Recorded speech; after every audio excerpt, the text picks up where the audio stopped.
এক রাজাকে দেশের জনগণ অনেক ভালোবাসতো। সেই রাজামশাই দেশের সমস্ত জনগণকে উদ্দেশ্য করে বললেন, আমি পরীক্ষা করে দেখতে চাই তোমরা আমাকে কতটুকু ভালোবাসো। আমি একটি পুকুর খনন করেছি।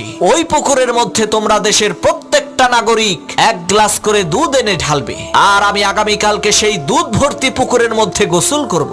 রাজার এই বক্তব্য শোনার পর এক লোক চিন্তা করলো, দেশের লক্ষ লক্ষ মানুষ প্রত্যেকেই তো সেই পুকুরের মধ্যে দুধ ঢালবে।